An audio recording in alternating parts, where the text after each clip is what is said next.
1 ফেব্রুয়ারি 2026। তর্জমানে কাব লিসান আখতার সানি আরিফ বিল্লাহ শেখুল হাদিস শেখুল উলামা হযরত মাওলানা শাহ আব্দুল মতিন বিন হুসাইন সাহেব দামত বরকাতুহুমের আজিম শান ইসলাহি বয়ান কাসিমুল উলুম নবীনগর মাদ্রাসা লালমোহন ভোলা। আলহামদুলিল্লাহ ওয়া কাফা ওয়া সালামুন আলা ইবাদিল্লাযীনা ইসতাফা আম্মা বা'দ أعوذ بالله من الشيطان الرجيم بسم الله الرحمن الرحيم من عمل صالحا من ذكر أو أنثى وهو مؤمن فلنحيينه حياة طيبة صدق الله مولانا العظيم وقال رسول الله صلى الله تعالى عليه وسلم إن النور إذا قذف في القلب انشرح له الصدر قيل يا رسول الله هل لذلك من علم قال نعم التجافي عن دار الغرور والإنابة إلى دار الغرور والاستعداد للموت قبل نزوله وقال رسول الله صلى الله تعالى عليه وسلم يا ابن عمر كن في الدنيا كأنك غريب أو عابر سبيل عد نفسك من أهل القبور أو كما قال رسول الله صلى الله تعالى عليه وسلم اللہ پاک جل جلالہ امن وال আমাদের সকলকে মাফ করেন, সকল মুসলমানকে মাফ করেন, জান্নাতুল ফিরদাউস আমাদের জন্য মঞ্জুর করেন, জাহান্নাম থেকে আল্লাহ তাআলা আমাদেরকে বাঁচান, আল্লাহ তাআলাকে খুশি করার মতো জিন্দেগি আল্লাহ তাআলা আমাদের সকলকে নসিব করেন। আমার ভাই, জিন্দেগি আল্লাহ পাকের বন্দেগীর জন্য সময় কম। বরফ যেরকম মুহূর্তে দমে দমে দমে দমে গলতে থাকে, টের পাওয়া যায় না, হঠাৎ করে শেষ। আমাদের জিন্দেগিটাও এরকম, আমাদের অজান্তে শেষ হয়ে যেতেছে, আমরা খেয়ালই করতেছি না। তু বরায়ে বন্দেগি है याद रख, बाहर सर अब गंदगी है याद रख, चंद रोजा जिंदगी है याद रख, वरना फिर शर्मिंदगी है याद रख, कर ले जो करना आखिर मौत है, एक दिन मरना आखिर मौत है। और ভাই, জিন্দেগি বন্দেগীর জন্য সময় কম, অল্প সময়ে আমাদেরকে অনেক বড় প্রস্তুতি গ্রহণ করতে হবে। যা কিছু জিন্দেগি অল্প সময়। রাসূলুল্লাহ সাল্লাল্লাহু আলাইহি ওয়াসাল্লাম বলেন, আমার উম্মতি মা বাইনা 60 ইলা 70। আমার উম্মতের সাধারণত বয়স 60-70 বছরের মতো হয়, কারো কিছু বেশি হয়, কারো কম হয়। এই 60-70 বছরের জিন্দেগি, এই দিয়ে আমাদেরকে জান্নাতুল ফিরদাউস অর্জন করতে হবে এবং অনন্তকালের জান্নাতে থাকার ব্যবস্থা করতে হবে। সময় কম, কিন্তু কাজ অনেক বাকি রয়ে গেছে। হ্যাঁ, সময় কম, কাজ বহুত বাকি। তো আমরা আমাদের জিন্দেগিকে সাজানো দরকার। কিভাবে? মহান রব্বুল আলামিন পবিত্র কোরআনে বলেন যে মান আমিলা সালিহান মিন যাকারিন আও উনসা ওয়া হুয়া মুমিন, যে সকল মানুষ ঈমানওয়ালা আর নেক আমলের জিন্দেগিওয়ালা, আল্লাহ পাক বলেন যে পরকাল জীবন তো আছে, দুনিয়ার জীবনও আমি তার জন্য সুখময় শান্তিময় বানায় দিব। যে মানুষ সিনাতে তার ঈমান আর কপাল তার নামাজের সিজদাওয়ালা, জবান তার আল্লাহ পাকের জিকিরওয়ালা, দেহ তার গুনাহ থেকে মুক্ত আল্লাহর খুশির জন্য, এইরকম মানুষের জন্য দুনিয়ার জীবনটাকে আল্লাহ তাআলা একটা জান্নাত বানায় দেন। জান্নাতুন ফিদ দুনিয়া বিল হুজুরি মাল মাওলা ওয়া জান্নাতুন ফিল উকবা বিল লিকাইল মাওলা। মোল্লা আলী কারি রহমাতুল্লাহ আলাইহি বলেন যে ঈমানওয়ালাদেরকে আল্লাহ পাক এক জান্নাত তো পরকালে দিবেনই, কিন্তু দুনিয়াতেই একটা জান্নাত দিয়ে দেন। সেটা কি?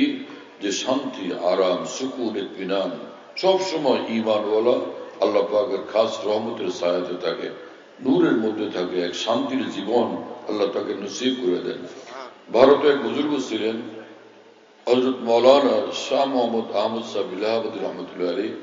তিনি বলতেন যে দিলে মুস্তারিব কা ये पैगाम है, तेरे बिन सुकून है ना आराम है। যে আল্লাহ আমার বেকুল মন দিন রাত আমাকে বলে যে হে প্রিয় মাওলা, আপনাকে ছাড়া কোনো শান্তি নেই। এই অন্তরের এক আওয়াজ, আল্লাহকে ছাড়া কোনো শান্তি নেই, আল্লাহকে ছাড়া কোনো আরাম নেই। आए किधर कुंज मस्जिद मस्त शाद, वहाँ किधर बाग तुर्श नामुराद। মসজিদের কোনায় একজনে আল্লাহর জিকিরে, আল্লাহর নামাজে, আল্লাহর বন্দেগীতে মশগুল, কোরআনের তেলাওয়াতে মশগুল, অন্তরে তার নূর এবং শান্তি। আরেকজন সিংহাসনে বসে বসে অশান্তির আগুনে জ্বলতেছে পড়তেছে। হ্যাঁ, বাগ বাগানে, ফুল বাগানে, পার্কের মধ্যে গিয়েও সেখানে অশান্তির আগুনে পড়তেছে। পয়সা থাকলে শান্তি আসে না যদি আল্লাহ তার উপর নারাজ থাকেন। হ্যাঁ, মন্ত্রী হলে এবং সে বাদশাহ হয়ে গেলে শান্তি আসে না যদি ওই বাদশার উপরে রব্বুল আলামিন নারাজ থাকেন। সকল বাদশার বাদশাহ মহান আল্লাহ। সেই মহান বাদশাহ আল্লাহকে যে রাজি করে, জিন্দগি তার সুখময় হয়, শান্তিময় হয়। আমার শেখ আরিফ বিল্লাহ मौलाना शाह हकीम मोहम्मद अख्तर साहब रहमतुल्लाह अलैह बोलेন, जिंदगी पुरबहार होती है रब से जब हम किनार होती है। जिंदगी दारुण सुखमय হবে, শান্তিময় হয় যখন এই জিন্দগি ওয়ালা বান্দাকে সর্বদা সর্বদা আল্লাহকে রাজি রাখে, আল্লাহকে খুশি রাখে। আল্লাহকে রাজি খুশি রাখার জন্য কোনো কঠিন পরিশ্রম করতে হয় না, অল্প কাজ, কিন্তু ফায়দা এবং লাভ বিশাল বড়। 5 ওয়াক্ত নামাজ পড়বো, রমজানের রোজা রাখবো, হালাল খাবো, গুনার কাছ থেকে বাঁচবো। এইটুকু কাজ যদি কোনো বান্দা করে তো আল্লাহ পাক জাল্লা জালালহু আম্মানা ওয়ালু তার জিন্দগিতে বরকত দান করেন, তার রিজিকের মধ্যে আল্লাহ তাআলা বরকত দান করেন। নেক আমল এমন এক জিনিস যে আল্লাহ তাআলা তাকে দুনিয়াতেও সুখ শান্তি দান করেন, রহমত আর বরকত এবং নূর দান করেন, আর আখিরাতে অনন্তকালের জান্নাত তো আল্লাহ পাক তাকে দিবেনই। কোরআনে কারীমে মহান রব্বুল আলামিন বলেন যে ইন্নাল্লাযীনা আমানু ওয়া আমিলুস সালিহাতি উলাইকা হুম খায়রুল বারিয়া। যে বান্দা ঈমানওয়ালা এবং নেক আমলের জিন্দেগিওয়ালা, আল্লাহ পাক বলেন সমগ্র পৃথিবীর মধ্যে এই বান্দারা হলো সর্বশ্রেষ্ঠ, সবচেয়ে ঊর্ধ্বের মর্তবাওয়ালা, সবচেয়ে বড় সম্মানওয়ালা, সবচেয়ে বড় মর্তবাওয়ালা। এবং মহান রব্বুল আলামিন পবিত্র কোরআনে বলেন যে সকল বান্দা আমাকে খুশি করে এবং আমার অসন্তুষ্টির কাজ থেকে, গুনাহের কাজ থেকে বিরত থাকে, তো আল্লাহ পাক বলেন যে ومن يتق الله يجعل له مخرجا ويرزقه من حيث لا يحتسب। আল্লাহ পাক তাদেরকে কল্পনার বাইরে রিজিক দান করতে থাকেন এবং রিজিকের মধ্যে ভীষণ বরকত আল্লাহ পাক দান করেন। এই বান্দা কোনো পেরেশানিতে আক্রান্ত হলে, বিপদে আপদে পড়লে আল্লাহ পাক নিজে খাস ভাবে তাকে সেই পেরেশানি থেকে রক্ষা করেন এবং হেফাজত করেন এবং উদ্ধার করে নিয়ে আসেন। হ্যাঁ, আল্লাহ যাকে হেফাজত করে, আল্লাহ যাকে রক্ষা করে, কে তার ক্ষতি করতে পারে? হ্যাঁ, আসল তো সবকিছু কুদরত এবং ক্ষমতা মহান আল্লাহর হাতে। जिसको खुदा रखे उस रखे उसको कौन रखे। আল্লাহ যাকে রক্ষা করেন, কে তার বিন্দু মাত্র কোনো ক্ষতি করতে পারে? আমার ভাইয়ের জন্য জিন্দগি আমাদের এরকম হওয়া উচিত যে ভোর হলো তো আল্লাহর হুকুমের উপর আমি চলি, দুপুর হলো আল্লাহর হুকুমের উপর চলি, সন্ধ্যা হলো তো আল্লাহ পাকের দিকে মোতাওয়াজ্জে, আল্লাহকে খুশি করার ফিকির নিয়ে চলি এবং ভাবি जो उनके खुशी है वो मेरी भी खुशी है, जा दिल तुझे छोड़ा के जिधर वो है उधर हम। হে মন, তোমার কথা শুনবো না, হে নফস তোমার কথা শুনবো না, আমি আল্লাহর কথার উপর চলবো। যা আমার আল্লাহর মর্জি তা আমারও মর্জি, যা আমার আল্লাহর খুশি তা আমারও খুশি। এক বুজুর্গ ছিলেন, তো তার এক গোলাম ছিল, যে গোলাম অত্যন্ত ভালো, নেক আমলওয়ালা, আখলাক অত্যন্ত ভালো, আল্লাহ পাকের জিকির, আল্লাহ তাআলার বন্দেগী তার জিন্দেগি। ওই বুজুর্গ মানুষ এই গোলামের উপর দারুণ খুশি ছিলেন। একদিন সেই বুজুর্গ নিজের গোলামকে বললেন যে তোমার কোনো পছন্দের খাবার থাকলে বলো, আমি সেটা তোমার জন্য ব্যবস্থা করি, তুমি খাও, আমি দেখি, আমি খুশি হব। গোলাম বলল, হুজুর, গোলামের পছন্দের কোনো খাবার হয় না, মালিক যে খাবার গোলামের জন্য নিজে পছন্দ করে দেন সেটাই গোলামের জন্য সবচেয়ে পছন্দের খাবার, উত্তম খাবার।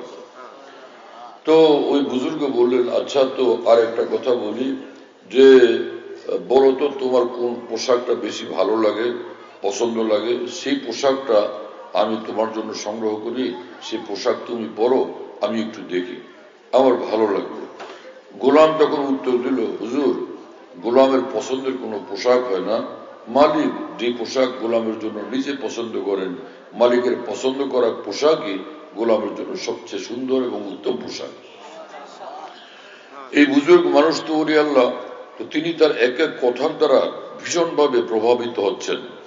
তো সর্বশেষে ওই বুজুর্গ বললেন, আচ্ছা গোলাম, আজকে তোমার নিজের মুখে বলো তোমার কি নাম। তো সে গোলাম বলল, হুজুর, গোলামের নিজের কোনো নাম হয় না, যে নামে মালিক ডাক দেন সেটাই গোলামের নাম এবং সেটাই সুন্দর নাম। এই কথা শোনার পরে বুজুর্গ এক চিৎকার দিয়ে বেহুশ হয়ে গেলেন। অনেকক্ষণ পরে যখন হুশে আসলেন তখন তিনি বললেন, হে গোলাম, আল্লাহর জন্য আজকে তোমাকে আজাদ করে দিলাম। গোলাম বলল, হুজুর, কতকাল আমি আপনার এখানে থাকি, কোনদিন তো আপনি এরকম বলেন নাই, আজকে কি হলো হঠাৎ করে আপনি আমাকে বলতেছেন তোমার আজাদ করে দিলাম, কোন খুশিতে আজাদ করলেন? ওই বুজুর্গ বললেন, আমি তো মহান রব্বুল আলমিনের গোলাম, রব্বুল আলমিনের গোলামি কিভাবে করতে হবে সেই শিক্ষা আজকে তোমার কাছে পাইলাম, যে আমার পছন্দ না, আমার আল্লাহর পছন্দের উপর আমার জিন্দগি চালানো লাগবে। হ্যাঁ, তাহলে আমি আল্লাহর পছন্দের বান্দা হব। এই সবক আজকে তোমার নিকট থেকে শিখলাম। আমার প্রিয় বন্ধুরা, কোরআনে কারীমে মহান রব্বুল আলমিন এই কথাই বলছেন যে কাল ওই সকল বান্দা যারা রব্বুল আলমিনকে দুনিয়ার জীবনে খুশি করবে, আল্লাহ পাক জাল্লা জালালুহু ওয়া মানওয়ালু কাল কিয়ামতে বান্দাদেরকে বলবেন, ইয়া আইয়াতুহান নাফসুল মুতমাইন্নাহ ইরজিই ইলা রাব্বিকি রাদিয়াতাম মারদিয়া ফাদখুলি ফি ইবাদি ওয়াদখুলি জান্নাতি। হে বান্দা, তুমি দুনিয়ার জীবনে আমাকে নিয়ে বড় মুতমাইন ছিলে, ভীষণ খুশি ছিলে। আমার রব তো আল্লাহ, রাযীতু বিল্লাহি রাব্বা ওয়া বিল ইসলামি দীনা ওয়া বি মুহাম্মাদিন সাল্লাল্লাহু আলাইহি ওয়াসাল্লাম রাসূলা। আমার রব আল্লাহ, আমার মাবুদ আল্লাহ, আমার পালনেওয়ালা আল্লাহ। আল্লাহকে নিয়ে তুমি খুশি ছিলে দুনিয়ার জীবনে, এবং ইসলাম ছিল তোমার জিন্দগি, আল্লাহর হুকুম ছিল, আল্লাহর পছন্দ ছিল তোমার জিন্দগি, আর মুহাম্মদুর রাসূলুল্লাহ সাল্লাল্লাহু আলাইহি ওয়াসাল্লামের আদর্শ ছিল তোমার জিন্দগি। তো তুমি দুনিয়ার জীবনে আমি আল্লাহকে এত খুশি করছো, তো আমার উপর তুমি খুশি, আজকে তোমার উপর আমি খুশি। রাদিয়াতাম মারদিয়া, আমি তোমার উপর খুশি। ফাদখুলি ফি ইবাদি, চলো এই আমার আল্লাহওয়ালা বান্দা আউলিয়া একরাম এবং আম্বিয়া একরাম, যাও তাদের সঙ্গে সাক্ষাৎ করো। হ্যাঁ, ফাদখুলি জান্নাতি, এবং আমার জান্নাত তোমাকে বুঝাইয়া দিলাম, আমার জান্নাতের মধ্যে অনন্তকাল তুমি বসবাস করো। আমার ভাইরা, কি মজার জিন্দগি হবে জান্নাতের জিন্দগি। রাসূল পাক সাল্লাল্লাহু আলাইহি ওয়াসাল্লাম বলছেন যে লা ইয়াবুলুনা ওয়ালা ইয়াতাগাওয়াতুনা ওয়ালা ইয়াতাখিতুনা, যে জান্নাতে জান্নাতীরা যখন যাবে তো ওখানে কোনো পেশাব হবে না, কখনো কোনোদিন পায়খানা করবে না কেউ, এবং নাকের ময়লা পর্যন্ত কোনোদিন আসবে না। খাবার দাবার খাইলে একটা ঘাম বের হবে, একদম মেশক আম্বরের চেয়ে বেশি খুশবু, খুশবুই খুশবু, এক অকল্পনীয় খুশবু দেহের মধ্যে ছড়ায়া পড়বে, পরিবেশের মধ্যে, বাতাসের মধ্যে খুশবু ছড়ায়া পড়বে। তো এভাবে খানা হজম হয়ে যাবে, আর যা কিছু ইচ্ছা সেটা আল্লাহ পাক পুরা করে দিবেন, যা কিছু তার মুখে বলবে সেটা আল্লাহ পাক পুরা করে দিবেন। এক বুজুর্গ বলছিলেন, জান্নাত क्या है, बस एक छोटी सी खुदाई है। জান্নাত কি জিনিস? এক ছোটখাটো খুদাই। আল্লাহ পাকের যা ইচ্ছা সেটাই হয়ে যায়। জান্নাতের মধ্যে বান্দা যা ইচ্ছা করবে সেটাই সে পেয়ে যাবে, যা ইচ্ছা করবে সেটাই সে পেয়ে যাবে। এবং জান্নাতের মধ্যে আল্লাহ পাক যে হুর গিলমান দান করবেন, সেই হুরেরা এত পরমা সুন্দরী হবে যে হুরেরা এত সুন্দরী হবে, আর এইরকম খুশি হবে নিজের স্বামীর প্রতি, যার জন্য তাকে বরাদ্দ করা হয়েছে। তারা হুরেরা জান্নাতের মধ্যে গান গাইবে এবং বলবে যে নাহনুর রাজিয়াতু ফালা নাসকাতু, হ্যাঁ, নাহনুল খালিদাতু ফালা নাবিদু ও নাহনুল রাজিয়াতু ফালা নাসকাতু, যে আমরা তোমাদের উপর চিরদিন খুশি থাকবো, কোনোদিন কোনো অসন্তুষ্ট হব না, এবং আমরা তোমাদের সঙ্গে চিরদিন আছি, আমাদের কোনো লয় নাই, ক্ষয় নাই, অনন্তকাল তোমাদের সঙ্গে থাকবো। এবং রাসূল পাক সাল্লাল্লাহু আলাইহি ওয়াসাল্লাম বলেন যে জান্নাতি যে হুর হবে, সেই হুরেরা যদি দুনিয়াতে আসমান থেকে, 7 আসমানের উপরে, 7 আসমানের উপর হলো জান্নাত, জান্নাতের উপর আল্লাহ পাকের আরশ, তো সে আকাশের উপর থেকে কোন একজন হুর যদি একবারের জন্য এই দুনিয়ার দিকে একবারের তাকায় দেখতো, হুরের নূরে, হুরের আলোকে এই পৃথিবী কিয়ামত পর্যন্তের জন্য এতটা আলোকিত হয়ে যেত, সূর্যের কোনো দরকার থাকতো না। সেই হুর তো কেমন হবে ভাই, সুবহানাল্লাহ বিহামদি। আর সেই হুর যদি পৃথিবীর সমুদ্রের মধ্যে একবারের জন্য একটু থুতু ফেলতো, তাহলে পৃথিবীর সমস্ত সাগর নদীর পানি মধুর চেয়েও কিয়ামত পর্যন্তের জন্য মিঠা হয়ে যেত। তো এইরকম সুখের জান্নাত, শান্তির জান্নাত, আরামের জান্নাত, এরকম মজার জান্নাত আল্লাহ পাক জাল্লা জালালহু ওয়া মানওয়ালু ওই বান্দাদেরকে দান করবেন যারা ঈমানওয়ালা এবং নেক আমলের জিন্দেগিওয়ালা। হ্যাঁ, আর নেক আমল কি জিনিস? যে সকাল থেকে মানুষ সারাদিন খাটে, সারাদিন কাজ করে, দোকানে বসে থাকে, অফিসে বসে থাকে, ক্ষেত খামারে কাজ করে, ইট টানে, হ্যাঁ, মাটি টানে, কত কাজ। কিন্তু আল্লাহ পাকের ইবাদত বন্দেগী এমন কঠিন কিছু না। উজু করলো বাস, এরপরে গিয়া নামাজে দাঁড়াইলো, আল্লাহ আকবার পড়লো, 2 রাকাত 4 রাকাত, বাস আল্লাহ খুশি হয়ে গেল। আর সে পড়লো 1 ওয়াক্ত, আল্লাহ পাক দিবেন তাকে 10 ওয়াক্ত নামাজের সওয়াব দান করবেন। 1 ওয়াক্ত পড়লে 10 ওয়াক্তের সওয়াব। যে ব্যক্তি প্রতিদিন 5 ওয়াক্ত নামাজ আদায় করে, আল্লাহ পাক প্রতিদিন তাকে 50 ওয়াক্ত নামাজের সওয়াব দান করবেন। আর নামাজ পড়া এবং উজু করা কত বড় লাভ আর ফজিলতের কাজ। বা রাসূলুল্লাহ সাল্লাল্লাহু আলাইহি ওয়াসাল্লাম বলেন, যখন কোনো বান্দা উজু করে, উজু মানে উজু ওয়াজাত থেকে, উজু মানে আলোকিত হওয়া। উজু মানে কি? আলোকিত হওয়া। কোনো বান্দা যখন উজু করে, নূরে সে আলোকিত হয়ে যায়। উজুর দ্বারা সে নূরে আলোকিত হয়ে যায়। কথা বুঝতেছেন প্রিয় বন্ধুরা? সে রাসূল পাক সাল্লাল্লাহু আলাইহি ওয়াসাল্লাম বলেন, কোন বান্দা যখন উজু করে, চেহারা যখন ধুইতে থাকে, চেহারা ধোয়ার সঙ্গে সঙ্গে এই চেহারাতে পানি লাগে, তার চোখে পানি লাগে। হ্যাঁ, তো চেহারা ধোয়ার সাথে সাথে চেহারার দ্বারা যত গুনাহ হয়েছিল এগুলো আল্লাহ মাফ করে দেন। এই চোখের দ্বারা যে গুনাহ হয়েছিল সেগুলো আল্লাহ মাফ করে দেন। এবং চোখের এই পর্দার নিচে যে গুনার দাগ লাগছিল সেগুলো উজুর পানির সঙ্গে ধুয়ে সব ঝরে যায়। উজুর পানির সঙ্গে সব গুনাহ ঝরে পরিষ্কার হয়ে যায়। এরপরে যখন সে হাত ধুইল, তো হাতের সব গুনাহ ঝরে যায়। যখন সে 2 পা ধুইল, পায়ের সব গুনাহ ঝরে যায়। যখন মাথা মোছা করলো, কান মোছা করলো, মাথা এবং কানের গুনাহ সব ঝরে যায়। যখন সে উজু মুকাম্মাল করলো, কমপ্লিট করলো, রাসূলুল্লাহ সাল্লাল্লাহু আলাইহি ওয়াসাল্লাম বলেন, এই মাত্র মায়ের পেট থেকে ভূমিষ্ঠ হওয়া শিশু যেরকম নিষ্পাপ, উজু করার পরই বান্দা এরকম নিষ্পাপ হয়ে যায়।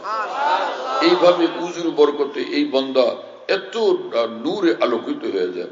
এবং একবার সাহাবায়ে কেরাম বললেন যে, ইয়া রাসূলুল্লাহ, কাল কিয়ামতে আদম আলাইহিস সালাম থেকে নিয়ে লক্ষ লক্ষ নবী রাসূলদের যত উম্মত সব তো হাশরের মাঠে আসবে, তো আপনার উম্মত হাশর মাঠে উঠবে, আপনি আপনার উম্মতকে চিনবেন কিভাবে? হ্যাঁ, রাসূল পাক সাল্লাল্লাহু তাআলা আলাইহি ওয়াসাল্লাম তখন বললেন যে শুনো, আমি তোমাদেরকে একটা কথা বলি, যে একটা মানুষের একটা মাঠের মধ্যে, বিশাল বড় মাঠের মধ্যে বহু মালিকের ঘোড়া, এক একজনের ঘোড়া এক কালার, আরেকজনের ঘোড়া আরেক কালার, আরেকজনের ঘোড়া আরেক কালার। কিন্তু একজন মালিকের কথা বলেন না, শোনেন, একজন মালিকের ঘোড়া এরকম যে তার চাঁদ কপাল, কপাল কি রকম? চাঁদ কপাল। তো এই মালিক নিজের ঘোড়াগুলোকে চিনতে কি কোনো মুশকিল হবে? তো সাহাবায়ে কেরাম বললেন, না, এ তো কোনো মুশকিল হবে না, তার ঘোড়া তো একদম স্পেশাল, চাঁদ কপাল, এইরকম ঘোড়া আর কারো নাই। রাসূলুল্লাহ সাল্লাল্লাহু আলাইহি ওয়াসাল্লাম বললেন যে, আমার উম্মত যখন কাল কিয়ামতে হাশরের মাঠে আসবে, তো তারা যে উজু করত দুনিয়ার জীবনে, তো তাদের উজুর কারণে তাদের চেহারা এবং তাদের হাত, তাদের পা, তাদের মাথা, উজুর অঙ্গগুলো নূরে ঝলমল করতে থাকে। হ্যাঁ, ইন্না উম্মতি ইউদাউনা ইয়াউমাল কিয়ামতি গুররাম মুহাজ্জালিনা মিন আসারিল ওযু। হ্যাঁ, যে আমার উম্মত কাল কিয়ামতে এই উজুর নূরে এরকম আলোকিত হয়ে থাকবে যে এটা দেখলে এরকম কোন উম্মত হবে না, দেখলে আমি বুঝতে পারবো এরা আমার উম্মত।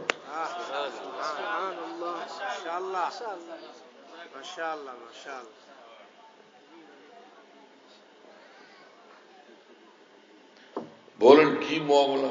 সুবহানাল্লাহ তাআলা বিহামদি। হ্যাঁ, আল্লাহু আকবার।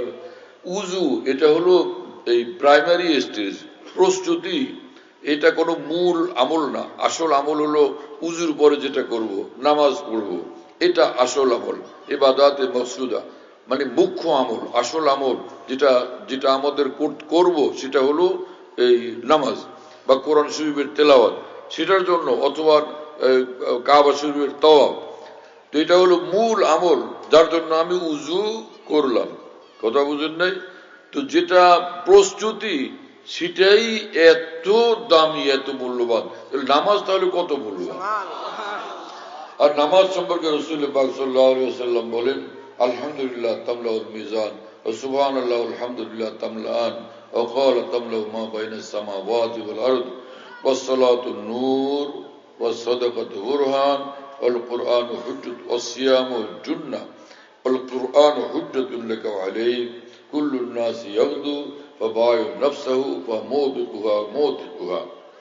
রাসূলুল্লাহ সাল্লাল্লাহু আলাইহি ওয়াসাল্লাম বলেন যে কোন ঈমানওয়ালা বান্দা যখন একবার আলহামদুলিল্লাহ পড়ে, আলহামদুলিল্লাহ নেকি মিজান পাল্লাকে একদম পরিপূর্ণ করে দেয়। যখন সে কোন মুসলমান পড়ে সুবহানাল্লাহ আলহামদুলিল্লাহ, তো এই কালেমার নেকি 7 আসমান জমিনকে পরিপূর্ণ করে ফেলে। আর নামাজ হলো পুরোটা নূরই নূর। বান্দা যখন নামাজে দাঁড়ায় আল্লাহু আকবার বলে নূরের ভিতরে সে ঢুকে যায়। দাঁড়ানো আছে নূরের মধ্যে, রুকুতে আছে নূরের মধ্যে আছে, সেজদা আছে নূরের মধ্যে আছে, আর তাহিয়াত পড়তেছে নূরের মধ্যে, সে একদম ডুবে আছে। কথা বুঝতেছেন প্রিয় বন্ধুরা? ইন্নাল আবদা ইয়াসজুদু আলা কাদামাইর রহমান, বান্দা যখন সেজদা করে আল্লাহ পাকের নূরের কদমের উপরও সেজদা করে, তখন কি হাল হয়, কি অবস্থা হয়, কিভাবে সেটা কেউ কাউকে বুঝায় বলতে পারে। কথা বুঝতেছেন প্রিয় বন্ধুরা? এজন্য যে একটা সেজদা লক্ষ কোটি বাদশাহীর চেয়ে বেশি দামি। মাওলানা জালালউদ্দিন রুমি রহমতুল্লাহ আলাইহি বলেন যে লেক জওকে সেজদায়ে পেশে খোদা খুশতর আয়াত আজ দুসাত মুলকাত তোরা। হে মুসলমান, তুমি সাচ্চা মুসলমান যদি হও, তাহলে তুমি যখন আল্লাহর সামনে সেজদা করবা, আল্লাহকে সেজদা করবা, এক সেজদা হাজার হাজার লাখ লাখ কোটি কোটি বাদশাহীর চেয়ে দামি, সেটা তুমি বুঝতে পারবা। একটা সেজদা হাজার হাজার লাখ লাখ কোটি কোটি বাদশাহের চেয়ে বেশি দামি এক এক সেজদা। তাহলে একজন মুসলমান কত দামি মানুষ! মুসলমানকে মানুষ মনে করে দুনিয়ার জীবনে বেচারার আছে কি, টাকা নাই, পয়সা নাই, দ্বন্দ্বলত নেই, গাড়ি বাড়ি নাই। আরে মুসলমান দুনিয়াতে এইরকমই থাকবে। এই বিশাল বড় ধনী হওয়া এখানে কোনো জরুরি না। হালাল খায় আল্লাহকে ডাকতে পারলে হলো। খাবে তো জান্নাতে গিয়ে, ভোগ করবে মুসলমান তো জান্নাতে গিয়ে। ক্বালা রাসূলুল্লাহ সাল্লাল্লাহু আলাইহি ওয়াসাল্লাম আদ-দুনিয়া সিজনুল মুমিন ওয়া জান্নাতুল কাফির। রাসূলুল্লাহ সাল্লাল্লাহু আলাইহি ওয়াসাল্লাম বলেন, যারা ঈমানওয়ালা হবে দুনিয়ার জীবনটা তাদের জন্য জেলখানা টাইপের হবে, জেলখানার মতো। একটা জেলখানা, জেলখানায় মানুষ কি করে? থাকে, খায়, ছোট জায়গা, অল্প জায়গার মধ্যে থাকে, অল্প জায়গার ভিতর থাকে, খায়। মুক্তি পাইলে তখন বিশাল পৃথিবী, মুক্তি পাইলে সেখান থেকে তখন বিশাল পৃথিবী দেখে। রাসূল পাক সাল্লাল্লাহু আলাইহি ওয়াসাল্লাম বলেন, দুনিয়ার জীবনটা ঈমানওয়ালাদের জন্য এরকম ছোট্ট একটা জায়গা। এই দুনিয়ার জীবন ছোট্ট একটা ঠিকানা। এখান থেকে মুক্তি পাওয়া যখন চলে যাবে জান্নাত, বিশাল বড় জান্নাত আল্লাহ পাক তাকে দান করবেন। সারিউ ইলা মাগফিরাতিন মির রাব্বিকুম ওয়া জান্নাতিন আরদুহাস সামাওয়াতু ওয়াল আরদ উইদ্দাত লিল মুত্তাকিন। মহান রব্বুল আলামিন বলেন, নেক আমলের দ্বারা তোমরা ছুটো আমার দিকে, তোমার আল্লাহর দিকে, আল্লাহ তোমাদেরকে মাফ করে দিবেন, বিশাল বড় জান্নাত দিবেন। যে দেখো তোমরা আসমান কত বড়, বিশাল বড় বড় আসমান। আল্লাহ পাক বলেন এরকম জান্নাত আমি তোমাদেরকে দান করে দিব। হ্যাঁ, সবচেয়ে একদম নিম্নমানের যে জান্নাতি, যার নিচে কোনো নিকৃষ্ট কোনো মুসলমান হবে না, সেই জান্নাতিকে আল্লাহ পাক এই দুনিয়ার 10 দুনিয়ার সমান জান্নাত দান করবেন। আবু সাঈদ খুদরি রাদিয়াল্লাহু তাআলা আনহু রাসূল পাক সাল্লাল্লাহু আলাইহি ওয়াসাল্লাম থেকে হাদিস উদ্ধৃত করছেন, কথা বর্ণনা করছেন। কথা বুঝতেছেন প্রিয় বন্ধুরা? তো একজন ঈমানওয়ালা, তো কাফের মুশরিকরা দুনিয়াটাকে স্বর্গ দেখে। এই দুনিয়াতে তারা খুব খায়, খুব মোটা তাজা হয়। কিন্তু ঈমানওয়ালা এখানে হালাল খায় আর আল্লাহকে ডাকে, একটু খাইয়েই ফের নামাজে দাঁড়ায় যায়, একটু জিকির করে, একটু তিলাওয়াত করে। ছোট ছোট আমল ঈমানওয়ালার, এক এক আমল বড় বড় দামি দামি আমল। একবার লা ইলাহা ইল্লাল্লাহ বহুত বড় দামি আমল ঈমানওয়ালার জন্য। কি কথা বুঝতেছেন? ইব্রাহিম আলাইহিস সালামের সঙ্গে সাক্ষাৎ হয়েছিল রাসূলুল্লাহ সাল্লাল্লাহু আলাইহি ওয়াসাল্লামের আসমানে মেরাজে যখন গেছিলেন রাসূল পাক সাল্লাল্লাহু আলাইহি ওয়াসাল্লাম। হযরত ইব্রাহিম আলাইহিস সালাম বললেন যে আপনার উম্মতকে আমার সালাম বলবেন। এবং তাদেরকে বলবেন যে তারা যেন জান্নাতকে সাজায় নেয়, কারণ জান্নাতে ইন্নাল জান্নাতে কিয়ান, জান্নাতের অনেক জায়গা আছে যেগুলো খালি পড়ে আছে। ওয়াইন্না গিরাসা সুবহানাল্লাহ আলহামদুলিল্লাহ ওয়ালা ইলাহা ইল্লাল্লাহ আল্লাহু আকবার, যে ঈমানওয়ালারা যখন দুনিয়াতে এই সুবহানাল্লাহ বলে তো জান্নাতের মধ্যে বাগবাগান তৈরি হয় তার জন্য, আলহামদুলিল্লাহ বলে জান্নাতে বাগবাগান তৈরি হয়, আল্লাহু আকবার বলে জান্নাতে বাগবাগান তৈরি হয়, লা ইলাহা ইল্লাল্লাহ বলে জান্নাতের মধ্যে বাগবাগান তৈরি হয়। কি কথা বুঝতেছেন ভাই? তো আমল করলেই লাভ, আমল করলেই লাভ। এক লোক লম্বা হয়ে শুয়ে থাকে, শুয়ে আছে জমিদারের বাচ্চা শুয়ে থাকে। আরেকজন ঘুম থেকে জাগলে সে খেতে যায়, ওখানে কিছু টমেটো লাগায়, ওখানে কিছু ফল টল লাগায়, ওখানে একটা বাগবাগান করে। কয়েকদিন পরে দেখা গেল আরে ওর বাগান পড়া নারিকেল আর নারিকেল, হ্যাঁ, এই কতগুলো ডাব নারিকেল, কতগুলো ঝুনা নারিকেল, বেসুমার নারিকেল। আরেকজন যে ভদ্রলোক খালি ঘুমায়, নবাবের বাচ্চা, ওরও এরকম খালি জায়গা বহুত ছিল, কিন্তু সেখানে কোনো একটা চারাও লাগায়নি, মরুভূমি হয়ে পড়ে আছে। আর জায়গা তো কম, কিন্তু সেই লোক গাফেল ছিল না, সেই লোক গিয়ে ওখানে নানান বাগবাগান করছে, ফল করছে, ফসল করছে। এখন ইউজিবুজ্জুররা, হ্যাঁ, আর সে কি নয়ন আবিরাম, চোখ জুড়ে যায় ওর ধান ক্ষেত দেখলে, ওর গম ক্ষেত দেখলে, ওর আলু ক্ষেত দেখলে, হ্যাঁ না, এবং ওর টমেটো ক্ষেত দেখলে, হ্যাঁ, ওর সরষা ক্ষেত দেখলে, ওর বাগান দেখলে, এরকম চোখ জুড়ে যায়। আমার প্রিয় বন্ধুরা, দুনিয়ার কাফির মুশরিকরা আল্লাহকে মানে না, আল্লাহকে মানে না, আল্লাহ নবী রাসূলদেরকে মানে না, কোরআনকে মানে না। এরা যখন মরবে তো চিরদিনের জন্য জাহান্নামে যাবে। ঈমানওয়ালা যে ঈমান তো সিনাতে আছে, আর নামাজওয়ালা জিন্দেগি বানায়, হ্যাঁ, রমজান মাসে রোজা রাখে এবং হারামের ধারে কাছে যায় না, হালাল খায়, যাই হোক কম বেশি হালালের মধ্যে সে থাকে।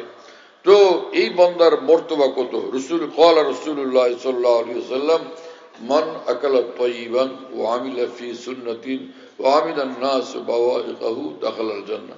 আমিলা ফি সুন্নাতিন মানে আহকাম শরীয়ত মোতাবেক চলা। রাসূলুল্লাহ সাল্লাল্লাহু আলাইহি ওয়াসাল্লাম বলেন যে যেই বান্দা হালাল খায় আর আল্লাহর হুকুমগুলো সে পুরা করে আর কোনো মানুষের উপর সে জুলুম করে না, এইটুকু কাজ যে ব্যক্তি করবে নিঃসন্দেহে সে জান্নাতে প্রবেশ করবে। এইটুকু কাজ কি করা যাবে না? হ্যাঁ,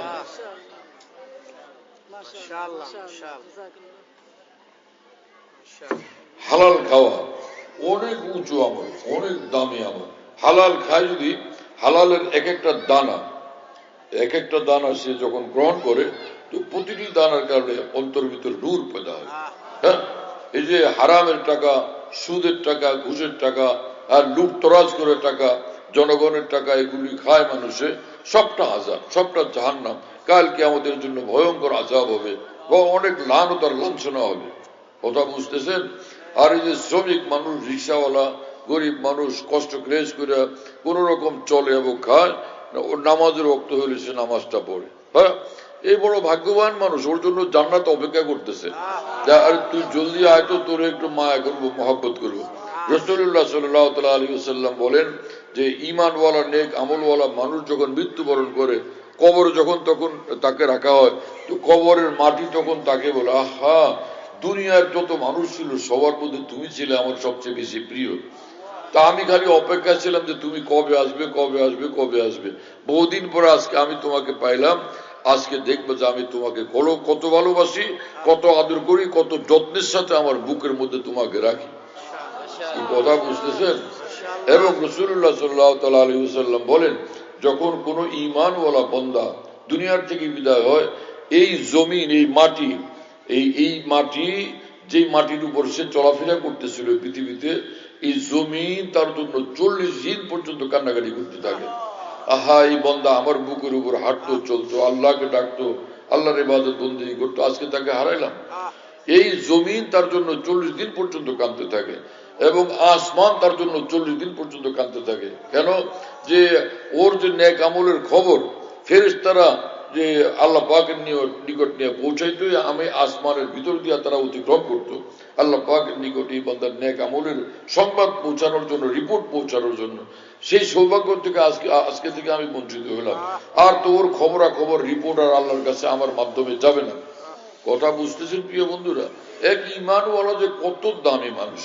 এবং রাসূলুল্লাহ সাল্লাল্লাহু আলাইহি ওয়াসাল্লাম বলছেন, ঈমানওয়ালার যখন মৃত্যু হয় আর কবর মধ্যে তাকে দাফন করা হয়, মুনকার নাকির দুই ফেরেশতা আসে এবং তাকে জিজ্ঞেস করে, মান রব্বুকা মা দীনুকা মান হাযা রাজুল আল্লাযী বুইসা ফীকুম, এই বলো তোমার রব কে, তোমার দ্বীন কি, আর ইনি কে যাকে তোমাদের নিকট পাঠানো হয়েছিল। তো সেই লোক, সেই ঈমানওয়ালা আরামসে বলে দেয়, আমার রব আল্লাহ, আমার দ্বীন ইসলাম, আর ইনি আমার নবী মুহাম্মদুর রাসূলুল্লাহ সাল্লাল্লাহু আলাইহি ওয়াসাল্লাম। কি কথা বুঝতেছেন? এবং সে এই কথাতে সে উত্তর দেয়, আল্লাহর তরফ থেকে মুনকার নকির ছাড়া অন্য ফেরেশতা নিযুক্ত থাকে, ওই ফেরেশতারা তাকে সাহায্য করে। যেমন যে পরীক্ষার হলে না পারলে কোনো ভালো ওস্তাদ, প্রিয় ওস্তাদ হলে ছিল, সে কানে কানে বলে দেয়, এইটা লেখ, এটা লেখ। কি কথা বুঝেন না? ওই যে সে যখন ফেরেশতারা মুনকার নকির প্রশ্ন করে, হে ধমকা ধমকি করে জিজ্ঞেস করে, হে তোমার রব কে, তোমার দ্বীন কি, এবং তিনি কি বলো তো। তো ওই যে একদল ফেরেশতা নিযুক্ত থাকে, তারা ওখানে বলে দেয় সবকিছু, ওরা সাহায্য করে। যে কোর্টে যেরকম উকিল সাহায্য করে, ফেরেশতারা এখানে সাহায্য করে। কথা বুঝতেছেন? এবং তাকে সান্ত্বনা দেয় যে ওরা ধমকাইতেছে, তুমি ভয় পাও না, টেনশন করো না, আমরা সাথে আছি, আর তোমার জন্য জান্নাতের সুসংবাদ। কোরআন শরীফে রব্বুল আলামিন সেই কথা পরিষ্কার বলে দিয়েছেন, ইন্নাল্লাযীনা ক্বালু রাব্বুনাল্লাহু সুম্মা ইসতাকামু তাতানাজ্জালু আলাইহিমুল মালাঈকাতু আল্লা তাখাফু ওয়া লা তাহজানু ওয়া আবশিরু বিল জান্নাতিল্লাতী কুনতুম তুআদুন। মৃত্যুর পূর্বে ফেরেশতারা যখন আসে এই বান্দাকে দুনিয়ার থেকে নিয়ে যাওয়ার জন্য, হ্যাঁ, তখন আল্লাহ পাক বলেন যে যারা বলে যে আমার রব আল্লাহ, আর আমাকে রাজি করার জিন্দেগি নিয়ে দুনিয়ার জীবনে তারা কাটায়, যে ইস্তেকামতের যে অর্থ, আমাকে খুশি করার আমল নিয়ে দুনিয়াতে তারা বসবাস করে, তো মৃত্যুর পূর্বেই তার জন্য বহু সংখ্যক ফেরেশতা আসমান থেকে জমিনে অবতীর্ণ হন। এবং সেই ফেরেশতারা তাকে বলেন যে, হে মিয়া, কোনো টেনশন করো না, ভয় পাও না, এবং শোনো, রব্বুল আলামিন তোমার জন্য জান্নাতের সুসংবাদ পাঠাইছেন, তোমার আল্লাহ পাক বেহেশত দিয়ে দিবেন। এই কথা শোনার পরে ওই যে লোক মৃত্যুমুখী, সে তখন খুশিতে বাগ বাগ, এবং সে বলে যে আজ্জিলুনি ইলা রব্বি, বাইরে জলদি কর, আমার আল্লাহর কাছে নিয়ে যাও। আর এইদিকে ওই মানুষ করে কি, মানুষ বলে যে আব্বা আমি আপনার বড় মেয়ে, পানি খান, এই যে আপনার মেজু মেয়ে, পানি খান, আপনার ছোট নাতির হাতে পানি খান। এটা কি পানি খাওয়ার সময় হয়েছে? পাগল কোথাকার। এখন তো এই মানুষ ফেরেশতাদের সঙ্গে ব্যস্ত, এবং পরকালীন আখিরাতের জীবনের নানান দৃশ্য সুন্দর সুন্দর, হ্যাঁ, সেগুলো তার সামনে ফেরেশতারা পেশ করতেছে, আর তো সেগুলো নিয়ে সে ব্যস্ত মগ্ন। ওই সময় এরা টানাটানি হেসরাহেসরি করতে থাকে, অনেকে হইচই করতে থাকে, বলেন বলেন বলেন লা ইলাহা ইল্লাল্লাহ, বলেন বলেন আশহাদু আল্লা ইলাহা ইল্লাল্লাহ। এই বলেন বলেন এরকম বলা অন্যায়, এরকম বলতে না, এটা সুন্নত তরিকার বিলকুল খেলাফ। এরকম কোন সময় বলবেন না। বলেন আল্লাহ মাফ চাই, বলেন আস্তাগফিরুল্লাহ, এগুলো কখনো বলবেন না। বরং সেখানে নিয়ম হলো যে তার পাশে একটু আওয়াজ সহকারে আপনারা তার শোনানো, চিৎকার বাৎকার দিয়া না, স্লোগান দিয়া না, সে শুনতে পায়। এইভাবে লা ইলাহা ইল্লাল্লাহ, লা ইলাহা ইল্লাল্লাহ, সে যেন কানে শুনতে পায়। আশহাদু আল্লা ইলাহা ইল্লাল্লাহ ওয়া আশহাদু আন্না মুহাম্মাদান আবদুহু ওয়া রাসূলুহু, কালেমা পরিষ্কার ভাষায় পড়া, হইচই করা ছাড়া। কি কথা বুঝতেছেন? এখন ওই বান্দা হয় এটা শুনে মুখে পড়লো, অথবা মুখে না পড়লো অন্তরে সে পড়তে থাকলো, যথেষ্ট এইটুকু তার জন্য। মুখে পড়া কোনো জরুরি না, মুখে আস্তাগফিরুল্লাহ পড়াও জরুরি না। হ্যাঁ, ইস্তেগফার তারে করাইতে চান, তওবা করাইতে চান, তা আপনি বলেন, আর নিজেই পড়েন, আস্তাগফিরুল্লাহ আস্তাগফিরুল্লাহ ওয়া আতুবু ইলাইহি, আল্লাহ আপনার কাছে মাফ চাই, সব গুনাহ থেকে তওবা করলাম আমি। এইভাবে আপনি শুনে বললেন, ওটা শুনলে তো হয় মুখে বলবে, আর না হলে অন্তরে বলবে, হয়ে যাবে তওবা। কিন্তু এটা নিয়ে তাকে তার মুখ দিয়ে বলানোর চেষ্টা করা কোনোভাবেই সঠিক না, সুন্নত তরিকা না এটা। হ্যাঁ, লাকিনু মাউতাকুম লা ইলাহা ইল্লাল্লাহ, রাসূলুল্লাহ সাল্লাল্লাহু আলাইহি ওয়াসাল্লাম বলছেন, মৃত্যুমুখী যে মানুষ, তোমরা তার কাছে লা ইলাহা ইল্লাল্লাহ বইলা তাকে স্মরণ করাও। লা ইলাহা ইল্লাল্লাহ তার মুখ দিয়ে পড়াও, এই কথা আল্লাহ রাসূল সাল্লাল্লাহু আলাইহি ওয়াসাল্লাম বলেন নাই।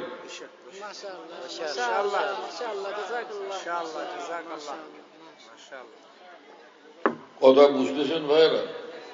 এবং মুমিন বান্দাকে, ঈমানওয়ালা বান্দাকে আল্লাহ কত সম্মানিত করছেন, আল্লাহ সম্মানিত করছেন। আল্লাহ হুকুম দিয়েছেন যে হে আমার বান্দাকে আমার কাছে সাজায় গুজায় পাঠাও। এর গোসল দিয়া তারপরে সুন্দর কাপড়, কাফনের কাপড়, সুন্দর কাপড় না, সুন্দর পোশাক পরায় তারপরে তাকে মহান রব্বুল আলমিনের কাছে পাঠিয়ে দেওয়া হয়। মহিউদ্দিন মাওলানা শাহ রহমত সাহেব রহমতুল্লাহ আলাইহি, ভারতের মস্ত বড় বুজুর্গ, তিনি বলছিলেন যে আল্লাহ পাকের কি রহমতের শান যে ঈমানওয়ালা বান্দাকে নিজের কাছে ডাকেন যখন, তো আল্লাহ অন্যদেরকে হুকুম দিয়েছেন এই সুন্দরভাবে সাজায় আমার কাছে পাঠান। তাও এইভাবে যে কি বলে ঠেলা গাড়ির উপরে নিয়ে আসবা এটা না, তোমরা নিজে কাঁধের উপর বহন করে নিয়ে আসো। আরে তোমরা তোমাদের কাঁধে বহন করে আরো নিয়ে আসো, আমি তার সম্মান দেখতে চাই। আজিব মহাবলা হযরত ইমাম আহমদ ইবনে হাম্বল রহমতুল্লাহ আলাইহি পৃথিবীর শ্রেষ্ঠ এক আলেম দ্বীন, এক বুজুর্গ ছিলেন।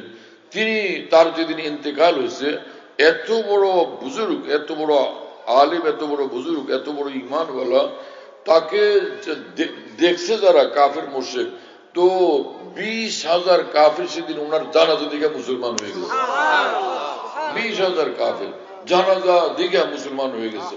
अल्लाह अकबर का आशिक का जनाजा है जरा धूम से निकले।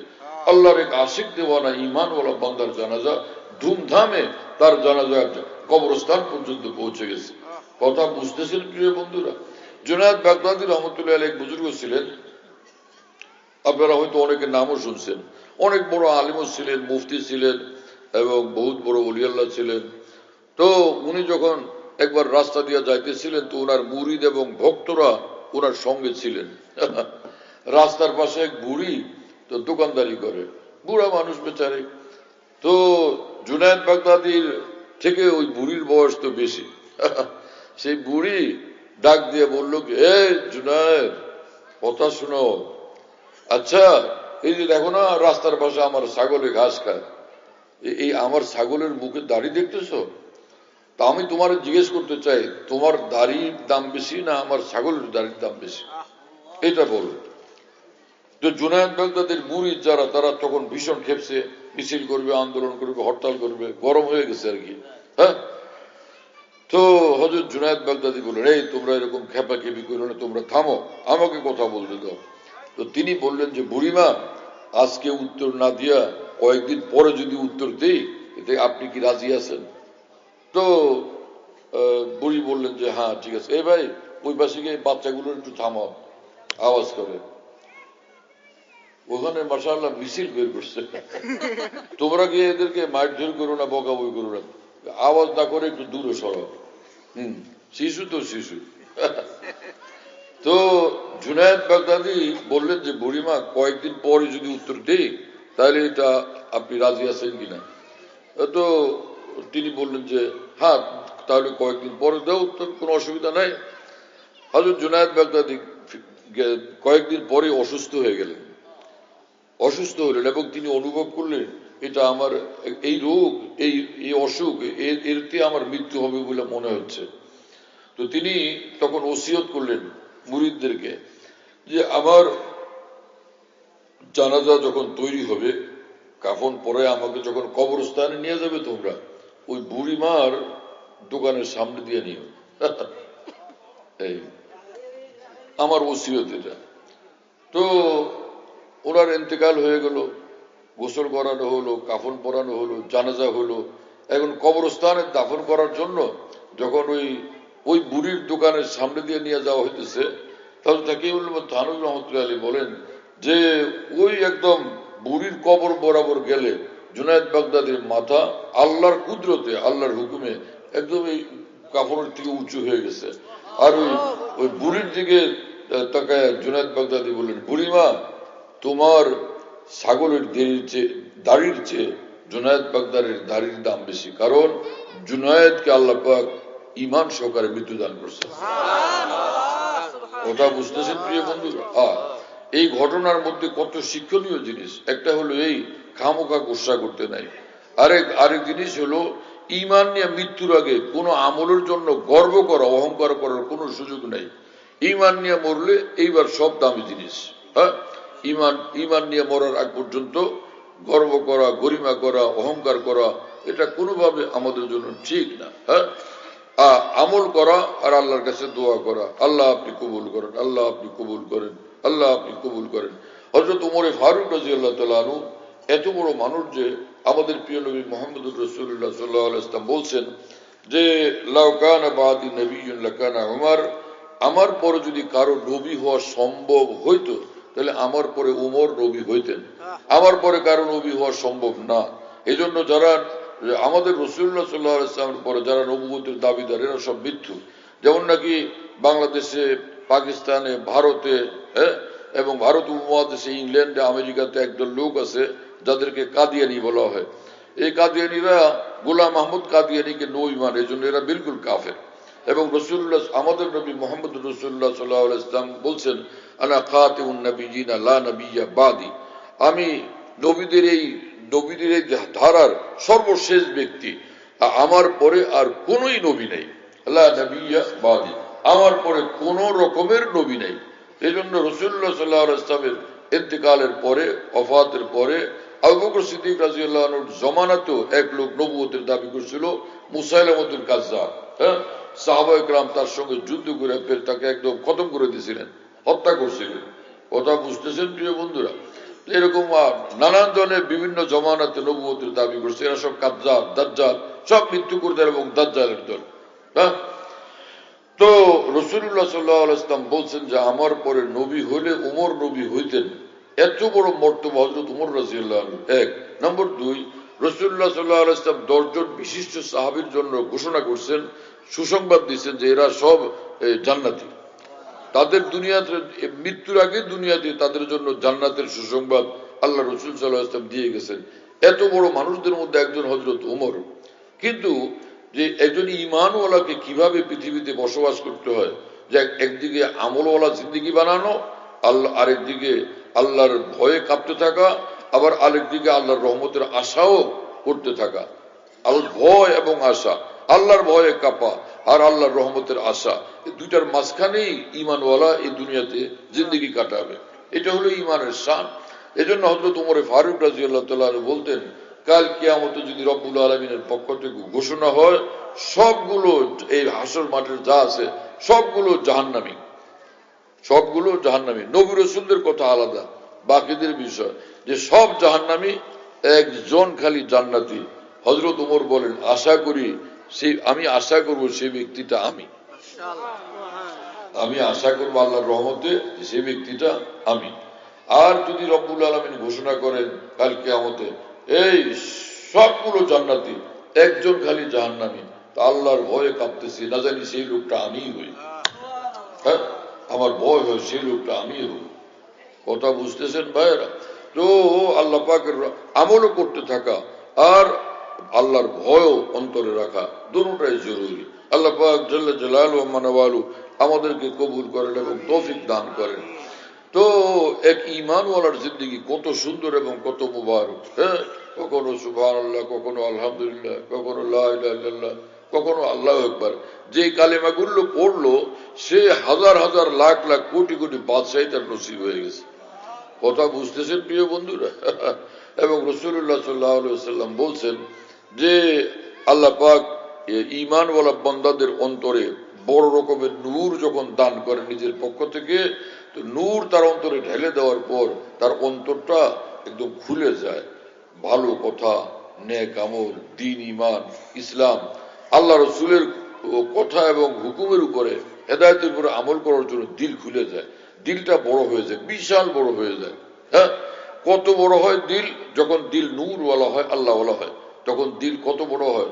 মাওলানা জালালউদ্দিন রুমি রহমতুল্লাহ আলাইহি বলেন যে দর ফরাক আরসায়ে পাক জান তঙ্গ আয়াত আরসায়ে হক আসমান, যে কামিল ঈমানওয়ালা, বড় ঈমানওয়ালা কোন মানুষ তার অন্তর এত বড় হয় যে 7 আসমান জমিন তার অন্তরের, বিশাল অন্তরের সামনে কারো ঘরের ছোট্ট একটা বারান্দার মতো হয়ে যায়। 7 আসমান জমিন দর ফরাকে আরসায়া পাক জান তং আয়াত আরসায়া হক আসমান, 7 আসমান তার বিশাল অন্তরের সামনে ছোট্ট একটা পিচ্চি বারান্দার মতো লাগে। এত বিশাল বড় বানায় দেন আল্লাহ পাক যে দিলকে, হ্যাঁ না? আর ভাই যে দিলে মহান রব্বুল আলামিন নিজে আসন গ্রহণ করেন সেই দিলের শান কি হবে? এক বুজুর্গ বলেন যে ফিরতা হো দিল মে ইয়ার কো মেহমা কিয়ে হয়ে রোজ জমি কো পৌঁছা জানা কিয়ে হয়ে। আমি দুনিয়ার যেখানেই যাই, যেখানে থাকি, যেখানে ঘুরি, হৃদয়ে আমার মহান আল্লাহ, হ্যাঁ, হৃদয়ে মহান আল্লাহ। এক কামিল ঈমানওয়ালা, এক মুসলমান, তার শান এরকম হয়, আল্লাহকে নিয়ে সে বাস করে। এবং কোরআন শরীফে মহান রব্বুল আলামিন বলছেন যে ঈমানওয়ালা যেখানেই থাকে ওয়াজআলনা লাহু নূরান ইয়ামশি বিহি ফিন নাস, তাকে এক আজিমুশান নূর দিয়ে দিই, যে নূর সহকারে পৃথিবীর মানুষের মধ্যে সে থাকে, যেখানেই থাকে, যেখানেই থাকে, যেখানে যায় সে নূর নিয়ে সে যায়। হাফিজ হুজুর নিজামুদ্দিন আউলিয়া, বড় পীর জিলানী, খাজা মঈনুদ্দিন চিশতি, তামাম সব বড় বড় ঈমানওয়ালা সাহাবা, তাবিঈন, তাবে তাবিঈন, দুনিয়ার যেখানেই যারা গেছেন আজিমুশান নূর তাদের সঙ্গে, হ্যাঁ, আজিমুশান নূর তাদের সঙ্গে। সুবহানাল্লাহ তাআলা বিহামদি। মাশাআল্লাহ মাশাআল্লাহ জাযাকাল্লাহ এক বুজুর্গ ওলি আল্লাহ রাস্তা দিয়ে যাইতেছিলেন, তো একজনের সঙ্গে তার দেখা হয়েছে, বললো যে হুজুর আছেন কেমন? খোঁজ খবর নেয় না মানুষে, হুজুর আছেন কেমন? তো ওই বুজুর্গ বলছেন যে আরে আসি কেমন মানে কি, কেমন আছেন? বলে যারে খোদা দারাম চেগম দারাম, হ্যাঁ, কেমন আছি মানে কি, আল্লাহকে পায়ে গেছি, কেমন আছি এখন বুঝো। আমি তো আল্লাহকে পেয়ে গেছি, তো এখন কেমন আছি? কোন টেনশন টেনশন বলতে, পেরেশানি বলতে কোনো কিছু আমার ধারে কাছে আসতে পারে? যে আল্লাহকে যখন পেয়ে গেছি। হ্যাঁ, হাকিমুল উম্মত মাওলানা থানভী রহমাতুল্লাহর বিখ্যাত খলিফা খাজা আজুল হাসান মুরজুক রহমতুল্লাহ আলাইহি বলেন যে আমার প্রিয় মাওলা, জুতু মেরা তো সব মেরা, ফলক মেরা, জমি মেরি, अगर एक तू नहीं मेरा तो कोई शे नहीं मेरी। হে আল্লাহ, আমি যদি আপনাকে পেয়ে গেলাম তাহলে আপনাকে পাইলে আসমান আমার, এই জমিন আমার, পৃথিবী আমার, জান্নাতুল ফিরদাউস আমার। আর যদি আপনাকে না পাইলাম তো আমার বলতে আর কিছুই নেই। কি জিনিস? কে ছবি তোলো ভাই? হ্যাঁ, খবরদার ছবি তুললে একদম মারবো কিন্তু। ছবি তুললে যে ওয়াশ করে থামা না, সেটা না, আমি ওখানে কান ধরে 10 বার উঠে বসে, এটা সম্মান করি তাকে। যে ছবি তুলে তাকে মাজবার ভিতরে, মাহফিলের ভিতরে খাড়া করে, কোনোটাকে ধরে এনে আমি স্টেজেই পিটান দিছি, আর কোনোটাকে ধরে এনে স্টেজে খাড়া করে পুরা মাজমা যাতে দেখে খুশি হয়, কান ধরে উঠবস করেছি। এই কাজ আমার এখানে করো না, খবরদার। ছবি তোলা হারাম এবং গুনাহে কবিরা, হ্যাঁ, এই কাজ করতে নাই। যে সকল হুজুররা করেন আল্লাহ তাদেরকে থামবার তৌফিক দান করেন। আর কি, কিয়ামতের আগে হুজুররা ওই সকল ঝামেলা শুরু করে দিচ্ছে। কিয়ামতের যে সকল আলামত, তার মধ্যে একটা, হ্যাঁ, যে আলেম ওলামারও এরকম উল্টা পাল্টা কাজ শুরু করে দিবে। হ্যাঁ, কোরআন হাদিস শরীফে আছে ও উলামা শাররু মান তাহতা আদিমিস সামা, যে কিয়ামতের আগে আলেমরা হবেন দুনিয়ার মধ্যে, দুনিয়া আসমানের নিচে সবচেয়ে নিকৃষ্ট জীব। এইরকম অবস্থা হয়ে যাবে। তো কি রকম ঘটনা? আলেমে দ্বীনের কাজ, হ্যাঁ, আল্লাহ ওয়ালাদের কাজ হলো দ্বীনের কথা বলা, দ্বীন নিয়ে চলা, আল্লাহর দিকে ডাকা, আল্লাহ রাসূল সাল্লাল্লাহু আলাইহি ওয়াসাল্লামের যে পবিত্র জীবন, নূরের জীবন, সেই জীবনকে নমুনার মডেল হিসাবে পেশ করা এবং নিজেদের জিন্দেগির মাধ্যমে সেটাকে পেশ করা। আলেমের কাজ ছবি তোলা। কোন বুজুর্গ ওলি আল্লাহর কাজ ছবি তোলা এবং ভিডিও করা, এই যন্ত্রপাতি নিয়ে ঘোরা, কোনদিন এটা আলেমের শান না, এক আল্লাহ ওয়ালার শান না। যারা এই সকল করতেছেন আকাবির দিনের অনুসরণে, তারা যেন এই রাস্তা থেকে ফিরে আসেন। আল্লাহ পাক তৌফিক দান করেন। এক হাদিস শরীফ যেটা শুনায় দিই, রাসূলুল্লাহ সাল্লাল্লাহু আলাইহি ওয়াসাল্লাম বলেন, ইন্না আশাদ্দান নাস আযাবান ইয়াওমাল কিয়ামা মান কাতালা নবিয়ান আও কাতালাহু নবিয়্যুন ওয়া ইমামুন জায়ের ওয়াল মুসাব্বিরুন। রাসূলুল্লাহ সাল্লাল্লাহু আলাইহি ওয়াসাল্লাম বলেন যে ইন্না আশাদ্দান নাস আযাবান ইয়াওমাল কিয়ামা, কিয়ামতের দিন ভয়ঙ্কর থেকে ভয়ঙ্কর আযাব হবে এই মানুষগুলোর উপরে। কি? এক নম্বরে মান কাতালা নবিয়ান, ওয়া ফি রিওয়ায়া রাজুলুন কাতালা নবিয়ান, যে লোক কোন নবীকে হত্যা করছে, এই লোকের ভয়ঙ্কর আযাব হবে। আও কাতালাহু নবিয়্যুন, অথবা যে লোক কোন নবীর হাতে নিহত হয়েছে, কত নষ্ট আর খারাপ হলে নবীর হাতে সে নিহত হয়েছে, ওই ইমামুন জায়ের, ওই রাষ্ট্র শাসক যে জুলুমবাজ, হ্যাঁ, অত্যাচারী রাষ্ট্র শাসক, ও ওয়াল মুসাব্বিরুন, আর যারা যে কোনো প্রাণীর ছবি বানায়, যে কোনো প্রাণীর, যে কোনো মানুষের ছবি বানায়। কথা বুঝতেছেন? এবং মুসলিম শরীফে এক হাদিস, আব্দুল্লাহ ইবনে আব্বাস রাদিয়াল্লাহু তাআলা আনহু, বিখ্যাত সাহাবীর নিকট এক লোক আসছে এবং তিনি বললেন যে ইন্নী উসাব্বিরু হাযিহি সুওয়ার ফাআক্তানি ফিহা, আমি এই যে ছবি বানাই এটা আমার ব্যবসা, এটা দিয়ে আমি পয়সা ইনকাম করি, এই ব্যাপারে আপনার নিকট আমি জানতে আসছি। হযরত আব্দুল্লাহ ইবনে আব্বাস বিখ্যাত সাহাবী, তিনি বললেন যে উনাব্বিউকা বিমা সামিতু মিন রাসূলিল্লাহ সাল্লাল্লাহু আলাইহি ওয়াসাল্লাম, আমি স্বয়ং রাসূলুল্লাহ সাল্লাল্লাহু আলাইহি ওয়াসাল্লামের নিকট থেকেই এই ব্যাপারে যা শুনছি সেটা কি তোমাকে শোনাবো, তোমাকে বলবো। সামিতু রাসূলুল্লাহ সাল্লাল্লাহু আলাইহি ওয়াসাল্লাম ইয়াকুলু কুল্লু মুসাব্বির ফিন্নার, আমি স্বয়ং শুনছি রাসূলুল্লাহ সাল্লাল্লাহু আলাইহি ওয়াসাল্লামের নিকট যারা প্রাণীর ছবি বানাবে এরা সবাই জাহান্নামে যাবে। এই হাদিস মুসলিম শরীফের। এর ব্যাখ্যা ইমাম নববী রাহমাতুল্লাহ আলাইহি, বিশ্ববিখ্যাত আলেম দ্বীন, ফকিহ, মুহাদ্দিস, তিনি বলেন যে ক্বালা উলামাউনা ইন্না তাসফির সূরাতিল হায়াওয়ান হারামুন শাদীদুত তাহরীম ওয়া হুয়া মিনাল কাবায়ের। তিনি বলেন যে আমাদের তামাম ফুকাহায়ে কেরাম এই কথা বলছেন এই হাদিসের আলোকে যে কোনো প্রাণীর ছবি তোলা কঠিন হারাম কাজ এবং এটা গুনাহে কবিরা। কি কথা বুঝতেছেন? ঠিক হুবহু এই বাক্যটা, এই ইবারতটা এই ফতোয়া শামীর মধ্যে ইমাম ইবনে আবিদিন শামী উল্লেখ করছেন। উল্লেখ করে তিনি এই কথা বলছেন যে তামাম ফুকাহায়ে কেরামের, উলামায়ে কেরামের এই ব্যাপারে এজমা, ঐক্যমত যে প্রাণীর ছবি তোলা হারাম এবং গুনাহে কবিরা। কি কথা বুঝতেছেন ভাইরা? আসছেন ওয়াজ শুনতে, তো হারাম কাজ কেন করেন? দেখা দেখি এগুলো করেন না। কিয়ামতের আগে তো এই জমানায় আমরা আছি, এখন অন্যায় কাজ অনেক বেশি, জিনা, ব্যভিচার, জুলুম, অত্যাচার সব অনেক বাড়ছে, গান, বাদ্য এবং নর্তকী এ সকল ব্যাপক হয়ে গেছে না, এগুলি সব কিয়ামত নিকটবর্তী হওয়ার আলামত।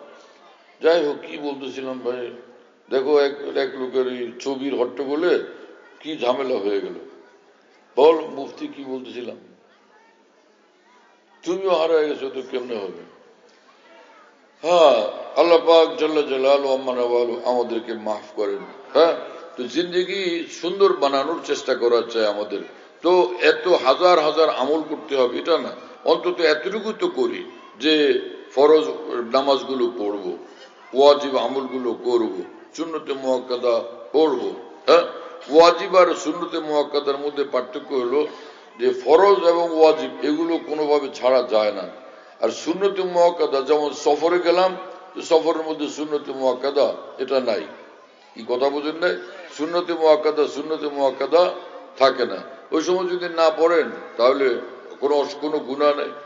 আর এমনি যদি আরামদায়ক অবস্থা হয়, কোনো সমস্যা নাই, সুবিধাজনক হালতে আছে সফরে, তাহলে পড়লে ভালো। হ্যাঁ, কিন্তু না পড়লেও গুনাহ হবে না। আর যদি পেরেশানির অবস্থা হয়, যে যেমন গাড়িতে তাড়াতাড়ি রওনা হওয়া লাগবে ইত্যাদি, পেরেশানির হালত, তখন সুন্নত সফরের মধ্যে না পড়া চাই। আমি কি কথাটা বুঝিয়ে বলতে পারলাম? আরামদায়ক অবস্থা থাকলে, পেরেশানি মুক্ত অবস্থা থাকলে পড়লে ভালো। হ্যাঁ, আর যদি পেরেশানির অবস্থা থাকে তখন না পড়া উচিত, না পড়া চাই। হ্যাঁ, তো ফরজ এবং ওয়াজিব আমলগুলো যেন আমাদের না ছুটে, আর গুনার কাজ না করি, আর হালালের উপরে চলি আমরা। আল্লাহ পাক আমাদেরকে কবুল করেন, তৌফিক দান করেন। সারা দুনিয়ার সবগুলো কথা একদিন বললে সেগুলো কয়টাই বা মনে থাকবে, কয়টাই বা আমল করা যাবে।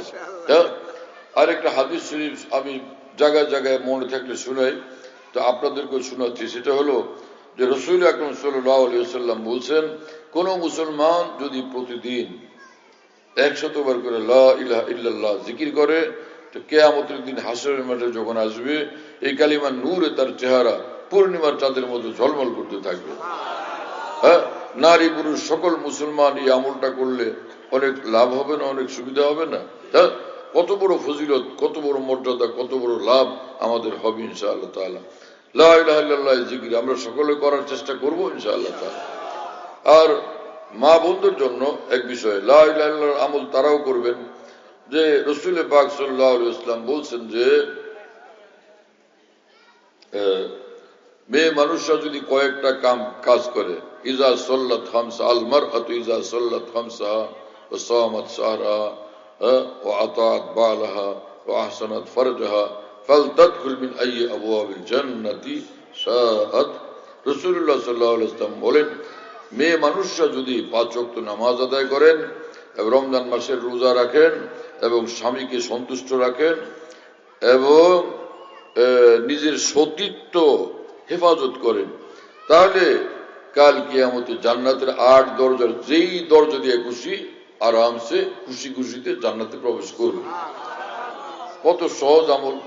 আরেক হাদিস শরীফ আছে, রাসূলুল্লাহ সাল্লাল্লাহু আলাইহি ওয়াসাল্লাম বলছেন, পুরুষরা জুমার নামাজে যায়, ঈদের নামাজে যায়, জানাজার নামাজে যায়, আর মহিলারা ঘরে থাকে তখন যান না। তো রাসূল পাক সাল্লাল্লাহু আলাইহি ওয়াসাল্লাম বলছেন, পুরুষরা জুমায় গিয়ে যে সওয়াব পাওয়া যায়, এটা মহিলারা ঘরে থেকেই পাওয়া যাবে। পুরুষরা ঈদের নামাজে গিয়ে যে সওয়াব পাওয়া যায়, মহিলারা ঘরে থেকে সেই সওয়াব পাওয়া যাবে। পুরুষরা জানাজার নামাজে গিয়ে যে সওয়াব পাওয়া যায়, মহিলারা ঘরে থেকে সেই জানাজার নামাজের পুরো সওয়াব পাওয়া যাবে। যে পেরেশানি কি, একদল লোক এখন খুশি করতেছে মেয়েদেরকে মসজিদে পাঠাও। কি সাহাবীদের জমানার মতো? সাহাবাদের জমানায় মেয়েরা যে পুরুষরা একদম আগে আগে মসজিদে যেতেন, তারপরে বাচ্চারা, তার পিছনে মেয়েরা যাইতেন, তাই না? আর নামাজ শেষ হলে সর্বপ্রথম মেয়েরা চলে যেতেন মসজিদ থেকে, তারপরে বাচ্চারা, তারপরে পুরুষরা বের হইতেন, যাতে মেয়েদের সঙ্গে দেখা সাক্ষাৎ না হয়। কিন্তু এই জমানায় কি এটা সম্ভব? কে আগে আসে, কে পরে আসে, কে কখন আসে, কোনো ঠিকঠাকই নেই। হ্যাঁ, এইরকম পেরেশানির মধ্যে এই জমানায় মেয়ে মানুষদেরকে মসজিদে যাওয়ার জন্য আগ্রহান্বিত করার কি দরকার আছে? বরং রাসূলুল্লাহ সাল্লাল্লাহু আলাইহি ওয়াসাল্লাম তো বলছেন যে মেয়ে মানুষ যদি ঘরের মধ্যে নামাজ পড়ে, ঘরের প্রথম যে দরজা, এই দরজার মধ্যে পড়লে, এটা মসজিদে গিয়ে পড়লো তার চেয়ে এখানে সওয়াব বেশি। আর যদি ওই যে ঘরের বড় দরজা, সেই দরজার থেকে অন্দর মহলে আরেকটা দরজা রুম আছে, সেখানে গিয়ে যদি পড়ে নামাজ, তাহলে তার আরো বেশি সওয়াব হবে। রাসূল পাক সাল্লাল্লাহু আলাইহি ওয়াসাল্লাম তো মেয়েদেরকে এইভাবে নামাজ যত বেশি অন্তরে গিয়ে পড়া, সেটার জন্য উৎসাহিত করছেন, উদ্বুদ্ধ করছেন। হ্যাঁ, এই মানুষ যারা এই মানুষগুলো মসজিদের দিকে নেওয়ার জন্য চেষ্টা করে, তারা এই সকল হাদিসের কথা কেন খেয়াল করতেছে না?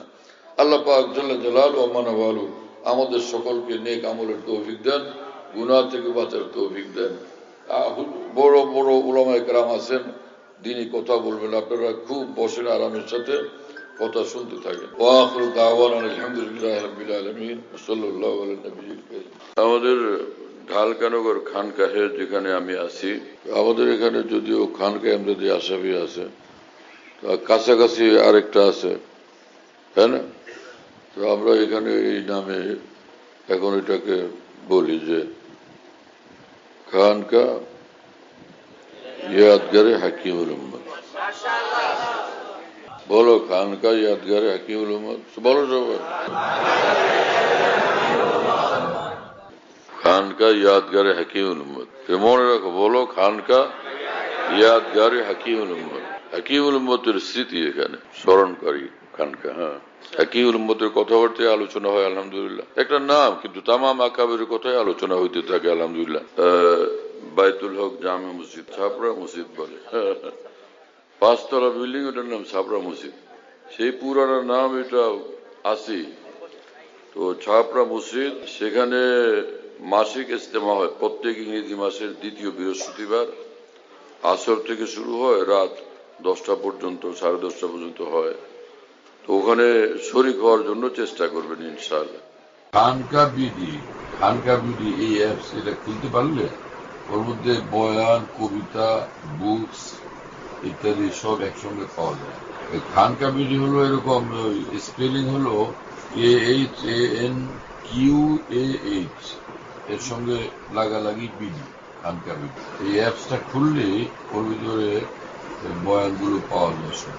এটা ডাইরেক্ট শোনা যায় কি, এবং ডাইরেক্ট শোনা যায়। হযরতুল্লাহ দামাত বারাকাতুহুর বয়ান যেখানে বয়ান করেন সব বয়ান নেটের মাধ্যমে, টেলিগ্রামের মাধ্যমে পাওয়া যাচ্ছে। হযরতুল্লাহ দামাত বারাকাতুহু যখন বয়ান করেন, বয়ানটা আমরা দেশ বিদেশ থেকে, দুনিয়ার যে কোনো জায়গা থেকে আমরা পেতে পারি।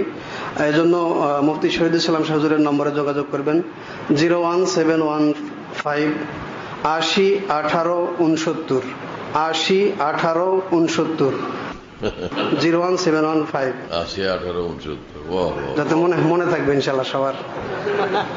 01715 80 18 69। বলো ভাই, 01715 80 18 69। অনেক সোজা তো ভাই, মাশাআল্লাহ, অনেক সোজা করে দিছে।